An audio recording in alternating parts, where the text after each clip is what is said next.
এখন বাজে সকাল 7টা। আজকে আমার ঘুম থেকে উঠতে একটু দেরি হয়ে গেছে। আমি আজকে সকালবেলা ব্লগটা শুরু করলাম বাগান দেখিয়ে, যেরকম প্রতিদিন দেখাই তোমাদের। আজকের ওয়েদারটা ভীষণ সুন্দর ছিল, হাওয়া হচ্ছিল ভীষণ জোরে।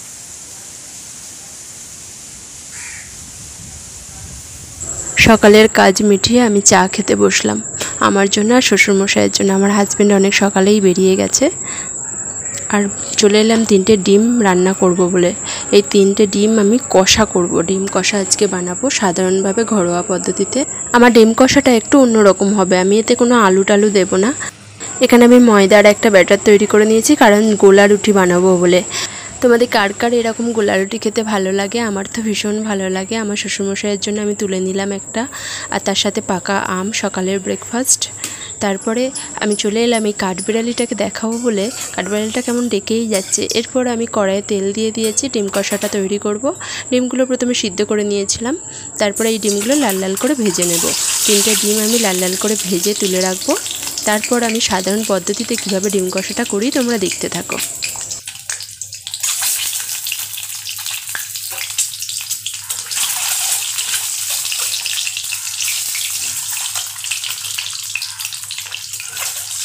এই সিদ্ধ ডিমটা ভাজার সময় কিন্তু কড়াটা ভালো করে তাকিয়ে তেলটাকে গরম করতে হবে।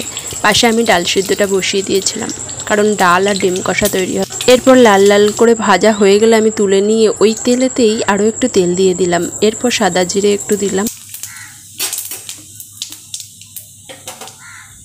এরপর এতে একটা শুকনো লঙ্কা দেব, আর কাঁচা লঙ্কা আমি 3টে দেবো, কারণ কাঁচা লঙ্কার একটু ঝালটা বেশি লাগবে। এতে ঝাল ঝাল না হলে ভালো লাগবে না ডিম কষাটা। এর মধ্যে আমি একটা পেঁয়াজ কেটে দিয়েছি।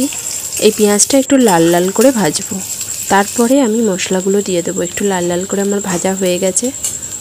লঙ্কাটা আমি পরেই দিলাম, 3টে লঙ্কা আমি দিয়ে দিয়েছি, কাঁচা লঙ্কা। এইভাবে কষা কষা করতে করতে এর মধ্যে শুধু আমি আদা রসুন গ্রেট করে দেব।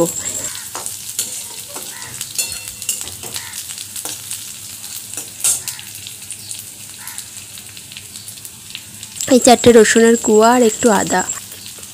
তোমরা এর মধ্যে পেস্ট করেও দিতে পারো, আমি এর মধ্যে গ্রেট করে নেব।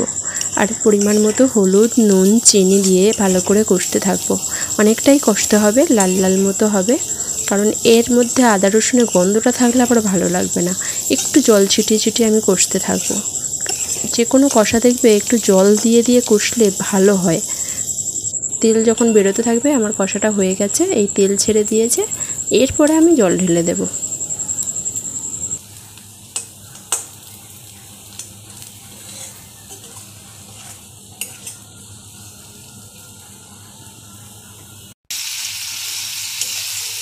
আমি এটা সামান্য পরিমাণে জলটা দিয়েছি, আরও একটু জল লাগবে এতে।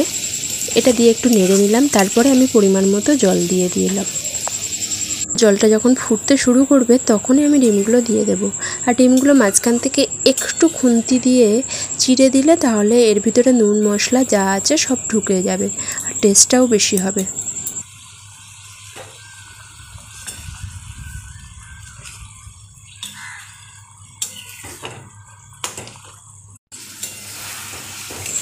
ডিম কষা আমার তৈরি হয়ে গেছে। আমি কিন্তু এইভাবেই বানাতে চেয়েছি, কারণ একদমই জল থাকবে না এর মধ্যে। এইভাবে শুকনো শুকনো কষাই আমাদের বাড়িতে সবাই ভালো খায়। এই ডিম কষাটা নামিয়ে নেব। চলে এলাম ফুল তুলতে স্নান করে। আমার আজকে বেলায় স্নান হয়েছে। কি সুন্দর গাছে ফুলটা ফুটে আছে দেখো। এই ছোট ছোট কয়েকটা ফুল গাছে ধরে। আমি কয়েকটা ফুল তুলে আমার গোবিন্দ আছে, গোবিন্দর চরণে দিই। গুরুদেব আছে, গুরুদেবকে দিই। এই প্রথম সিজনের ফল আমলিচু ঠাকুরকে খেতে দেব। এরপর আমি তোমাদের সামনে আসতে পারিনি, আমি একেবারে চলে এলাম সন্ধ্যাবেলায় ভাত বসাতে, কারণ আমরা আজকে রাত্রে ভাত খাবো আলু সিদ্ধ, তার সাথে এই পাঁপড় রয়েছে, পাঁপড় ভাজা। এই ধরনের পাঁপড় ভাজা খেতে কিন্তু ভীষণই ভালো লাগে, আর তার সাথে ডাল সিদ্ধ করে নেব একটু। আজকের মতো সবাইকে নমস্কার।